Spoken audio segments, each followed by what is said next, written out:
Rebel Devs Podcast, a show that challenges conventional thinking in the tech industry. Each episode features conversations with solutionists who have taken unconventional approaches to problem solving, pushing the boundaries of what's possible in their respective fields.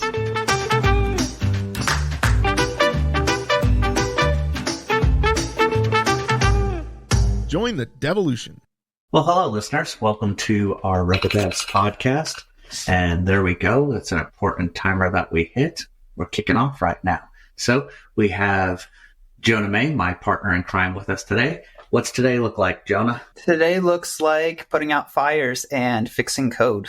Awesome. I love how you code while we continue to podcast and whatnot. And we have a special guest today, Karinne from Veeam, infamous, famous, knower of all things, M365 and more. Always impressed. So we said, Karinne, come on board and talk with us. How are you today, Karinne?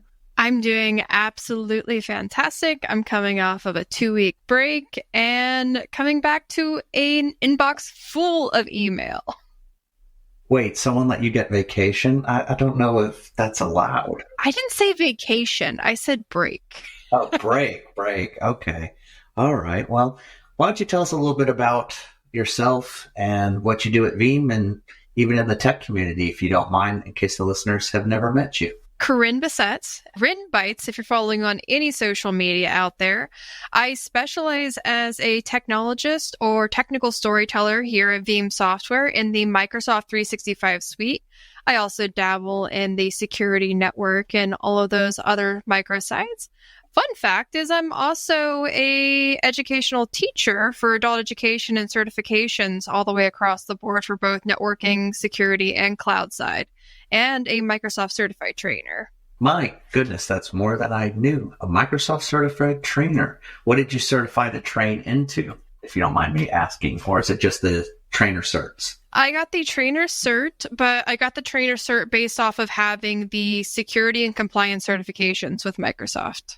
Very cool. I was one of the early MCSEs back in the world of 3.5 and T4.0, and the tracks have changed so much. I'm not current, but seeing all the changes over there, it's such a robust track now to see how somebody goes through those things. So that's pretty cool. I never knew that. What we'd like to do is dive into a little bit about M365. We spend a lot of time talking about Veeam, and we've been doing a series on immutable storage. And just from thinking about things, I know we always kind of overlook M365 in my world. A lot of people call us and they want to back up in their VBR and can we get it cloud? Can we get it muted? Can we get it healthy? And really a question we ask is, well, what about M365? And I know the customers tend to give us a line, well, first let's do this. And that's not really prudent. I don't think people realize the importance of backing up M365 and some of the components that are behind it. So we wanted to talk to you a little bit about today and get your advice and overview. So Karinne, I'm going to turn it over to you to tell us a little bit about M365 protection with Veeam. So I think the mentality is definitely having a shift, especially with us reading breach after breach after breach of both OneDrive, SharePoint, and possibly other Microsoft data. And I think it comes down to a fundamental misunderstanding that I've been actually talking about for about the last 5 years, which is within their shared responsibility model. The shared responsibility model for any cloud provider, no matter what service you work for, if someone's providing you as a service, they're going to break down where you're responsible for the relationship and then where that keys off to where the end provider is responsible for any of those relationships. It happens to be in the Microsoft software as a service, so like the Microsoft 365, including anything 365 or cloud hosted. It's going to break down networking, security, platform layers, and all of the access servers and configuration availability to the Microsoft side. But anything that happens and comes through the front door is 100% on the customer. So if you configure user accounts, and of course, if you're going to have these services, you're going to have user accounts to access these services. Once you've accessed a user account or you've had a compromised user account, you can then start modifying data within the environment. Microsoft's not really responsible for any of that modification that happens through what I like to call the front door method. And I think this mentality is really changing the idea of, okay, we are responsible for the iterations and long-term data protection here. No, that's really good information. I know in our world, we tried to, back when I was a cloud service provider, we tried to think about all vectors of attack, but more so back in those days, it wasn't even attack. It was making sure things were up. And it was like even on-premises exchange was one of these areas that people really didn't dive into or take seriously till it was too late. They never thought about, well, what do I do in the interim? How do I keep it online? Do I use a mail cache? And when M365 popped up, everybody just started going, well, now we can get it to the cloud and we don't have to think about it. And you're right, the thoughts have changed. I'm really excited for some of the new changes coming out on the latest release, though. Having been an early adopter in beta years and version 1, just seeing the progression of the product, I really think this year with some of the stuff you showcased at Veeam really kind of pushed this to the forefront. Jonah, you deal with this a lot more on the cloud provider side. I mean, how do you feel about those new features out there? I think they're very welcome features that a number of providers, ourselves included, have asked for several years now. So it's nice to see them. And knowing what's coming, I can already tell you we have internal projects in the pipeline already testing with some technical previews and getting ready to potentially leverage those features as soon as possible once we go CGA of V8. Well, I could say that as I looked across the presentations at Veeam and just watching some of your webinars and different social media hooks, Karinne, I mean, way I took away from it was really scaling this wider, kind of on the surface level. But to me, I felt like the engine was really souped up. Like the car was still going and you guys spent a lot of time retooling under the hood to really make this dynamic. What are some of your favorite features with this newest release? I was going to say, I feel like we're really playing around on being all secretive, but this was at Veeam. We have full disclosure to talk about anything that happened on that stage. And one of the things I'm definitely excited about is the Linux proxies. And I'm going to say this not only because it took me probably 5 days of my life to configure them in the lab because we needed specific versions to make things work because, you know, technical preview gets to enjoy partial QA rights to the product. Now, the Linux proxies really gives us that agnostic thing Veeam has said from absolutely day one. We want to be agnostic across the board. We want to allow you to use the storage you want to use, the platform you want to use. And another little hint that's not really related to the Microsoft 365 side, we also teased having a platform conversion for our core product to the Linux operating system for Veeam backup and replication, which is slated for vNext, which, again, I'm super excited to see us have this diversity. Now, you were really talking about the scale, and yes, proxies with Linux proxies is really cool, but we're also going to introduce what we call proxy pools. And what does that mean? It means that we're going to allow you to have multiple proxies processing data for a single job to a single repository or multiple jobs to a single repository. And that's really the game changer. I've been around with this product as long as you have, Tom. And I was looking at the very basic, and I say 3 versions, no matter what kind of company you are before you become a real product. I was working in version 1, the 1.5, the 2, and it's just it's a completely new platform that we're looking at now. No, you're absolutely right. And I love it because this used to be one of the products that worked really great in a small scale. When we moved it to our cloud provider areas, we found that they were adopting more accounts initially than I think was really engineered at the time, because suddenly when you move into that vector, it goes from, well, let's do a couple to, okay, let's put 250 accounts on here. And we started seeing database issues, which had to overcome. And you're right. It took 2 or 3 versions to become mature. But your proxy pools excite me because it was always the challenge of a large scale implementation, being able to bring it to light.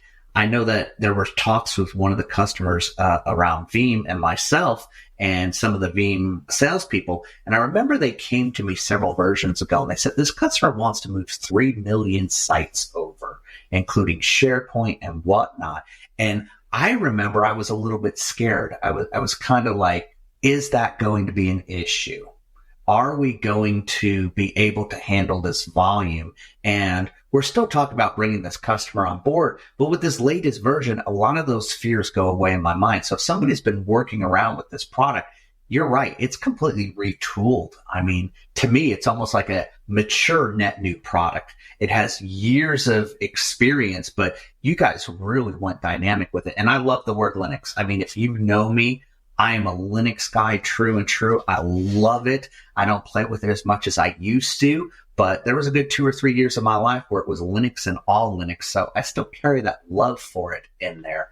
Jonah, what are you seeing on the Cyber Fortress side or cloud provider side? You're talking about you're having some things come out to market here. So is it scale? Is it availability? What are you guys talking about over there, if you're allowed to say? I think it's going to be a little bit of both. I think our tech ops team is going to have a bit of a love-hate relationship with the new proxy pools, because I know they really wanted something like that in place for a while now for when some of our Windows servers have problems. But we have such a large sprawl, and we started with Veeam M365 so early that unfortunately we won't be able to fully leverage it, because we have a number of customers still on Windows repositories that we still need to migrate over to Object. But we are at least in the phases of doing some work of bringing in our own in-house object storage and running some customers in object storage hosted repositories in early access right now. Well, that's great. So any cloud providers out there that's been playing around with the product and kind of was wondering, this is your time to jump. I mean, if you do not have a dedicated sales team to this and tech team, you all need to get involved with this, because it is prime ready to go. If I had a cloud service provider today and I was out there, and I do consult with some, my conversations have been, this is the time to go. And a lot of them have said to me, well, we have this already, or we made a flavor for some competencies. We had to show that we could do these things.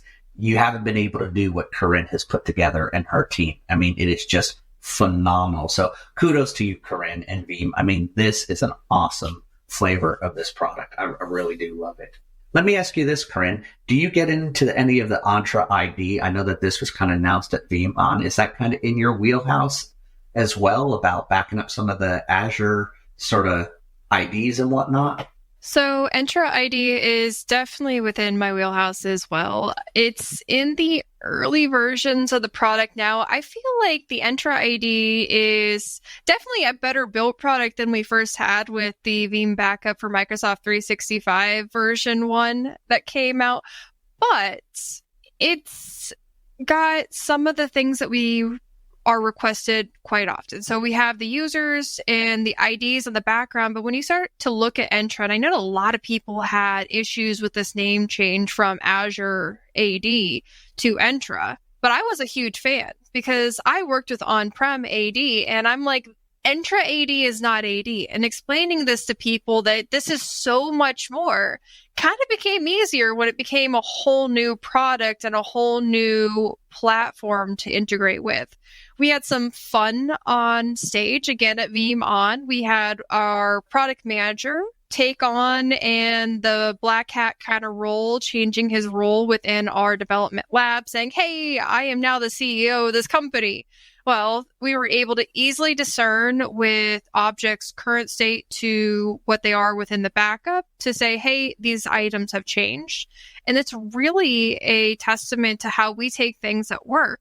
So our Veeam Restore Explorers that all have that object differentiation from the backed up cycle to production environment comparison, and brought that into the Entra ID side. And I'm super excited to see the continued iterations, the feedback we get to say, hey, we're glad you did these 3 items, but can you also do this next? Well, and we talk about minimum viable product all the time and agile scrum sort of methodologies. What we end up realizing, and I came from an Apple background, so we were notorious for this. I always share this story because it's my favorite thing. I started in Apple in technical sales, and I had to be the poor guy on the phone explaining why to grandma she can't watch cat videos because Steve Jobs refused to let us use Flash. And it was so frustrating because we were like, no, this is a design. This is a design. And it felt like we didn't have a usable product. And Steve Jobs kept saying HTML5 is the future. And it was always like, release this product to get something out there, and then we can fine tune it and get going. But kind of a something is better than nothing. I remember the days of Veeam, and I remember the gap we had from version 9.5 to 10. I mean, it was years, it seemed like, and it was like bloating with new features. And you'd go to a Veeam on and they'd be like, now this is coming. And 6 months later, now it's not, because we just couldn't tighten that down, right? 10 grew so much. And then we started seeing smaller sprints, smaller releases, V11. Look at the differences in V12, for goodness sake, from version 1 to 2, essentially. I mean, I talk to customers and they're like, oh, it's just a patch. And I'm like, well, hold up. There's a lot more in there. There's some features in there. And this is such a healthier momentum. So you're right. When we talk about Entra and requested product release features, that's awesome that y'all started there. And I'm sure there's a million more that people want, but those early adopters are going to start using the product. They're going to get some coverage. There'll be some feature enhancements and it'll grow. I'm really excited for it by all means. I know that we utilize it at different dev, and it's nice to know we have some level of protection because it's been a nail biter. The more and more we relied on it, it's like, what are we even doing for protection right now? And to see that release was really special at Veeam, and I think it's really going to grow with you all. I absolutely agree. I think that our product line, I've been with Veeam for going on 8 years now. So I've got to see us go from this tiny SMB level company, and our products really aligned to that. And you talked about 9.5. I came in just at the tail end of 9, coming into 9.5, and the 14 iterations of 9.5, and trying to remember the product release numbers on the phone. Like, are you 5.7.8 or are you 4.6.1? Because it's a completely new feature that you can or can't do based off of all of this. And we would not release 10 until we got CDP. We tried to do big releases, and we kept trying to do big releases about these environmental defining events. And now, like you mentioned, we've really developed, I think, into what's becoming an enterprise company, an enterprise recognized company. You can't walk into a big name event without seeing the big green banner over there in the corner with Veeam and all the Veeam staff and all the products that we support. We do anything with containers. We're in all of the cloud environments. We've hit how many hypervisors now? And we do all kinds of physical machines. You talked about starting off in the Mac world. I thought we would never get a Mac agent. And then lo and behold, we got a Mac agent. And I'm here trying to figure out, okay, I got to get a Mac computer now so I can start demoing the Mac agents. It's been an incredible journey, like you said, from what we support 8 years ago until what we support now. And now we're getting into the real features inside of these products, which I'm super excited about. We're getting into diverse operating systems. We're not just backing up Linux. We're using Linux to back everything up. And I really contribute Wine to being the one on the Linux feature side to get us kind of over that bump on the software level. Yeah, I know that the challenge I've had for years, especially in the pro services side, we've always said, all right, Veeam, if you have it on your battle card, we'll do it. And now there's such a robust battle card. We struggle. We're like, okay, we can do it, but can we be an expert in all of these areas? And we've found we've had to start moving people into other pro partners to say, no, they've got Kubernetes. Like, we can do it, but go to them. And we've had to sort of specialize within that auditing kind of world, which is so weird to me because that was always one of my pride points. If Veeam does it, we do it. Like, that was our tagline. And now I'm like, how can you? There's so many derivatives in there that we're really seeing these specializations, even in the pro services side. Jonah, I mean, you see all these products coming out. You're on the cloud side. How do you guys keep pace with it all? I mean, we really try and use the products where we can. Some of them, it just takes some time for the products to mature. You know, it's a couple versions after the initial release before they're really service provider ready. A big example of that right now is Salesforce backup. We have a couple of customers on a free trial / NFR that we've worked out as an early access with Veeam, partly so we can test and give some feedback, but it's really hard to offer it at scale until it's truly multi-tenant and wrapped into the service provider licensing, which hasn't happened yet so far. Well, I love that because back when I was an IT operations person, really I was wearing my hat around the time from when we really had IT organizations to where we started realizing more IT operations was going to be methodology, but more vendor management. Do you need to back up your PeopleSoft machine? No, because we'll just move it to the cloud. Do I need my Salesforce? No, it will go to the cloud. And we were nail biting because essentially, how do we guarantee our own internal SLAs out there? I mean, we were negotiating contracts to say, okay, Salesforce, what's your SLA? Let's get an OLA in place for those of us geeking through the ITIL worlds so we can deliver a 4.9 or 5.9. And how do we do this? Veeam taking sight of Salesforce was amazing because if I were a Salesforce administrator, I'm not just willing to wait on my vendor to make sure that they have backups. And I take their like solemn pledge, in the small print, it says I back you up, but I'll bet you someone that where in there's some language that says things could happen. I mean, I'm not reading their agreement today and I'm not trying to, tear apart Salesforce. I think they're a great organization, but knowing that you could have this kind of outside backup is so powerful. And as I watch Veeam grow, I look at things like, will we have PeopleSofts? We have M365 now.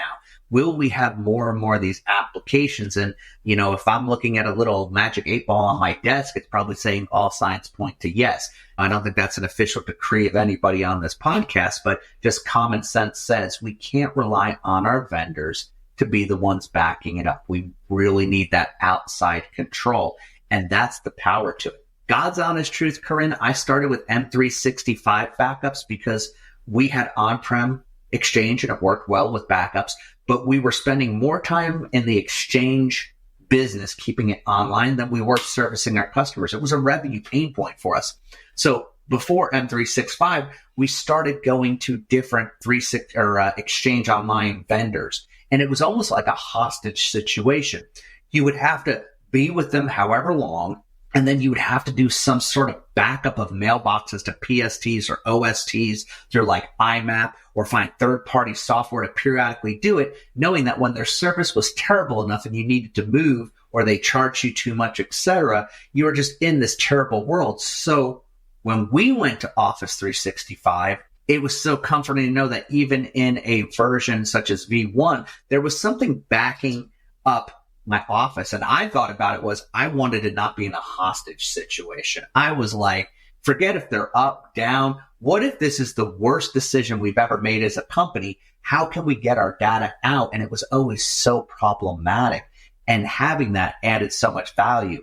And of course, we've seen 365 grow to a wonderful product. I mean, I think everybody in the world uses it. I'm sure other people would say not so much, but that's what's been so cool to me. And now it's just this workhorse out there by all means. I think you've really hit the nail on the head, and it really has to do with history, and that's how our product started. So I consider Exchange the gateway drug to Microsoft's cloud because no one wanted to manage that Exchange server. If it went down, their entire corporation stopped business for a day because the BlackBerry made email important again. It made email everywhere. And now we have to have it everywhere, always on, all the time. And I think Microsoft's initial creation of that is why the version 1 of Veeam Backup for Microsoft 365 was really just Exchange. We didn't expect this massive data overhaul and intake of SharePoint that happened over time. And then OneDrive. Your OneDrive isn't just a corporate drive that you have to connect to VPN and hope you're able to get it. And where's that backup living? How about all that data we're now generating? Over time, we have phones. I remember getting an 8 gig iPhone thinking, wow, that is huge. I'm never going to use up 8 gigs. There's a terabyte in my phone today because data's just exploded over time. Oh yeah, OneDrive. I mean, that was my fear as a service provider was, wow, Veeam would talk to us and say, let's get a really good price point. Let's get $5 or $6 a mailbox. And I'd be the CIO behind the scenes running the data schematics going, OneDrives can be a terabyte. Like, how are we going to keep pace on this? And I realized, and this is my advice to all cloud service providers, you think you're in the cloud service business, you're in the storage business. It's all based off of your pricing of storage, power, and rack consumptions, and everything builds up past there. So can you do that? And that was my fear. And we overcame it by the law of averages, by all means, in there. but a great, great product, like you said, and the history of, good God, that Exchange server. I mean, whew, that would be the first thing. I remember there was this weird transition period where we'd meet with a customer and say, well, how are you going to go ahead and protect your email? And they would go, oh, well, we're on Office 365. And we would all breathe a sigh of relief that we're not failing over Exchange servers and somehow natting and mail cache and all these horrible, horrible things. But I'd kind of like to move us into the Veeam Data Cloud a little bit. And a lot of our listeners are cloud providers. Jonah, you work there.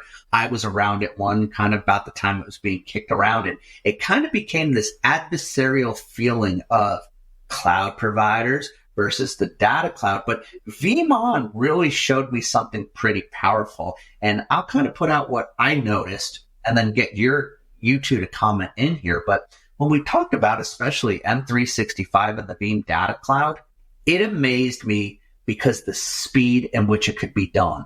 While it was still backing up Microsoft to Microsoft, I liked it for the speed concept. Where it scares me a little bit is the more mature customer. We've always built things off of that 3-2-1-1-0 matrix. And now we're going, hey, we're going to Veeam Data Cloud into our Office 365, Veeam Data Cloud into kind of a Office 365. And don't worry, guys, Microsoft is rock solid. And I'm like, I agree they are, but we need this other flavor. And this is where the setup comes, is I walked away from that and just kind of talking to some people in the room going, Veeam Data Cloud is great first copy to me, or second copy. Putting the traditional M365 backup, as we know, layered on top of it and moving it to another ecosystem of storage is the cat's meow. So this Veeam On, my brain really started wrapping around the power of the Veeam Data Cloud. And you guys pleasantly surprised me because I was worried for a while. I really was. I was like, oh, what is this going to be? And I think I walked away out of Fort Lauderdale going, oh, this is a real tool in the toolbox. So before I get to the expert Karinne on this, we're going to let the cloud provider. I mean, where are you in this now that you're seeing this whole new matrix shift? Because it does sound different to me. Do you agree from what you originally heard to today, or what? I really think it's just another service we can sell, which is even kind of how I saw it from the start. I mean, for us, we've had internal discussions. We've gotten inquiries from customers in markets where we don't have data centers today, like certain parts of Asia. And the conversations have gone around, how do we maybe expand our services to those regions without fully investing in someone who works there locally to act as a remote hands for a data center without purchasing or leasing hardware equipment. And the conversation has come around, well, what if we went to kind of a hybrid cloud approach? We put them into one of the big three in that region. And as we grow, maybe we start adding services in a dedicated data center. And the way I see Veeam Data Cloud is that's just a way of us being able to offer that hybrid approach without necessarily the costs we'd incur doing it ourselves, because I'm sure Veeam across themselves and all of their partners probably are able to negotiate much better discounts than we would be by ourselves due to the scale. Karinne, what do you think about the shift with the Veeam Data Cloud and I'll call it the traditional M365? I mean, I know you're a fan of both, of course, but what's your thought kind of around this sort of conversation? Party line is, of course, I have to be a fan of both. I had the same hesitation absolutely as you guys did. Like, about 2.5 years ago, we were having all of these conversations. Every single analyst was saying, hey, we're going to ding you because you don't have a cloud run solution. Well, then we kind of started to come back around to the idea of what does this look like? What would it look like to do it right? And should we just go ahead and check the box? Well, checking the box kind of iterated into, okay, let's not just check this box. Let's do it right. And that's what I'm really excited about the Veeam backup for Microsoft 365 product going to cloud, because I'm sure you guys are well aware of the hardest part about the backup is just getting it set up.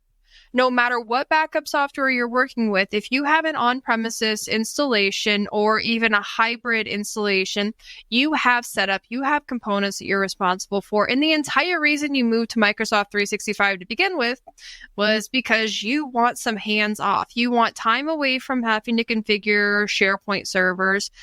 maintenance the DAGs on your Exchange servers because the logs filled up, or whatever it might have been. And this is another way to still get the protection that you need from your Microsoft 365 environment and get it into a cloud solution as an addition to all of our providers. So we're hoping, and this is one of the things I can't say a ton about, but there's definitely things coming later, because we get from our providers all the time saying, all of this platform that Veeam offers now, how do I keep up with that? I mean, Tom, you said the same thing. Well, we're going to be able to start offering that out to our providers to have them offer it Veeam provided as a service, meaning we get to complete that loop for everyone to be a part of our entire ecosystem where it makes sense. And that's not going to negate the services that you guys offer on top of that for like compliance, a hands-on approach anytime you got a problem, and the 100 other things that I have no expertise to talk about on this particular call. Well, what I love about it too is kind of going back to that idea of, why am I in business? If I'm supporting my own Exchange server and I spend more time diagnosing and fixing it, getting it running, I don't have billable revenue at this point. People come up to me all the time and they say, okay, you were involved in one of the first cloud service providers, go platinum. They're big. They're still around. What's your advice? And I laugh because I go, you don't want to be a cloud service provider. And they're like, what? And I'm like, you don't understand the capital investment. Like, you are late to the game to build this company. You really need to be focused on your sales organization. To me, a newer cloud service provider, that's what the Veeam Data Cloud is so wonderful for. At Veeam, during the presentations, I actually emailed back to my Veeam sales reps because we carry all the designations so we can work in the different worlds. I mean, if you want to buy a license from me, sure, I'll sell it to you, but really, it's not what we do. It's really so we can get in those channels. So I go, all right, Veeam Data Cloud guy, if this was going to be a thing, what does it look like? I kid you not, and I am not a huge adopter. Again, I offer these services, but I'm not a major player on any level to M365 backups. And I looked at the Veeam Data Cloud, and for the most part, I want to say we were able to profit margin about $1 to $1.50 per mailbox.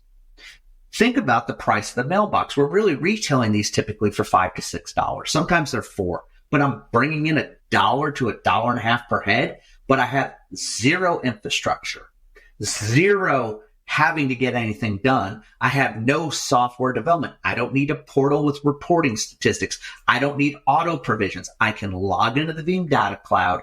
I can provision these out, click, click, click. I'm done. So even if I were making $2 or $2.50 in a traditional cloud model, I don't think if I extrapolate out the costing that I'm actually making that. So on a net new world, I think it's all about this Veeam Data Cloud. And like Jonah said, reselling. And so that was really, I think, the big surprise. People asked me about Veeam, what my takeaway was.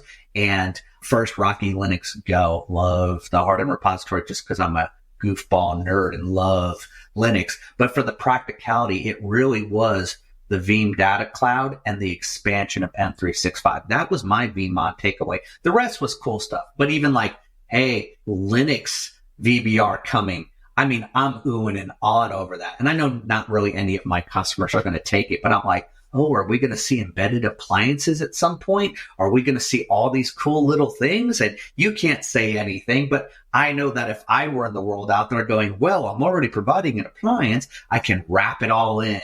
I'm like, Object First, are you guys going to do cool stuff with this? Hey, you know, Dell, are you going to start doing it? Are we going to start seeing these ready to go things?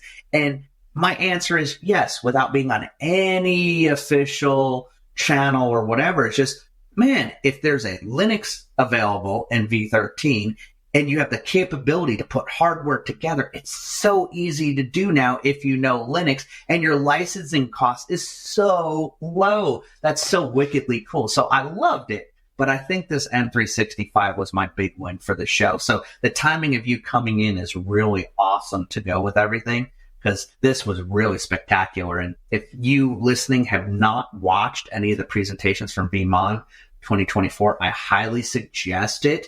Mike Resler gave a great presentation on this. Karinne, you were on the main stage for some of this. Wonderful, wonderful things coming.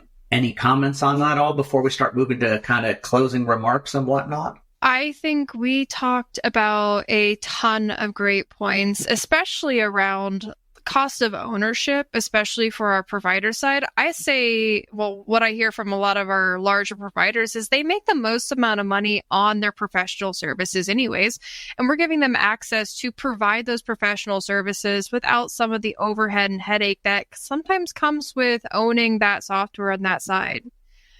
If we're looking at the VDC side, separation of privileges really matter, especially in the Microsoft 365 world. We're going to have explosions of data overnight. As soon as you give end users access to OneDrive, or someone realizes OneDrive is there, or they start creating shared SharePoint sites, you're not going to want to have to account for all of that storage that just starts to accumulate overnight or seemingly overnight. Plus the addition of things like immutability and things that are sometimes better left to the provider side. I can't really, like you said, speak a lot about appliances, but my dream is to have the option that you guys as providers could make a ready-to-go appliance with some integrated specifications like the Veeam Ready program saying, hey, we've already battle tested with Dell this configuration, or Object First this configuration, or name whatever vendor you want to name out there, us being as agnostic as we like. And we can probably start to have those kinds of real conversations once we have a platform that is fully compatible with that. And the last point I want to hit home is actually about the necessity around backing up Microsoft 365. And it's only because I want to pivot to an article that I read just today, going through my email, and it's an update to the OneDrive enumeration that hackers are using in order to get your usernames and your OneDrive accounts and your login links from the Microsoft 365 environment, which is a fun little tool if anyone's looking for a good read out there. They've had some great updates, which makes it perfectly usable for the everyday, interesting user. No. Reminds me of the days when I worked in a school district, and we learned, the average age of a hacker was 16 to 21 because they live at home and have access to Google. And I worked in the school district. I was like, yeah, no kidding. Come to my high school on any given day. And they were doing some wild stuff. I mean, they were teaching us some of those things back then. So that is a good point. Jonah, any closing comments on kind of the VDC and products and all this cool stuff from Veeam? I'm just excited to see what Veeam continues to bring, because they give us a lot of value as a partner and reseller, and every release gives us some cool goodie we can use. That's a good way to say it. I'll kind of tack on to a little bit about why the Linux is so cool. As I think back, and I don't know current pricing structures, we used to have to pay about $200 a month for a Windows Server license and a rental model, depending on cores, etc. So as you're sending out these appliances, your base software, Microsoft, is $200. You got your AV in there for another, and SOC SIEM services. You're like $50. So you're like $250 before you're warranting it and putting any hardware in place. Linux, I mean, talk about a huge price point drop in there. That's just so wickedly awesome. And loving the love for Rocky Linux. I'm sad to see my CentOS go away because, the Linux community. And it's just nice to see Rocky's getting its love out there. I do want to thank you, Karinne, for joining us today. It was an absolute pleasure, and we hope to get you back for a little more fun episode, because I understand you're quite the avid climber, as we talked about. We're going to talk a little bit about that in the future. But thank you for coming on today, Karinne. Thank you for having me. It's been a fantastic intro back into the work life after my break. Yes, I hope you dig out of the emails. The last count I had on a break was like 800 or so, but I have a feeling you may be a little bit higher than 800 at Veeam. It's a little bigger company. Well, partner in crime, Jonah May, any closing thoughts before we say goodbye to the listeners? I don't think so. You don't want to talk about a hackathon or anything? I mean, not to put you on the spot or anything. I think there's one coming up. I mean, I guess I could. You'd think it would be on the forefront of my mind, given the number of webinars I'm doing about it. But yeah, if you're interested in learning more about Veeam, maybe getting to meet some people like Karinne or myself and Tom, or anyone else on our teams who may or may not be there, join the Veeam Community Hackathon at the end of September of this year. You can sign up now through, I think, the first Friday in September at veeamhackathon.com. Awesome. I know I'll be there. Hopefully this time not subjecting a team to my leadership, but maybe mentoring some leaders in there. It was an unfair advantage competing against Karinne and Michael Caden team. I felt a little out of my element on the Veeam 1 product, but I'll tell you, as a group leader that uses Veeam 1, I felt once I had to be in a hackathon with it, it kind of gave me a different level of knowledge in it. So it was a great learning experience. I myself loved it. We met some people from overseas who I've actually begun business relationships with when I needed some programming and scale designs in Figma. I had a gentleman that I can reach out to now from having worked on the hackathon, which was great. So definitely look for that. Karinne, Jonah, thank you for joining us today. As always, we're going to play ourselves out with some cool music, and we'll see you on the next episode. Whether you're a seasoned solutionist or just starting out, the Rebel Devs podcast is a must listen. So join us. Comment, share, and subscribe. Be part of the Rebel Devs.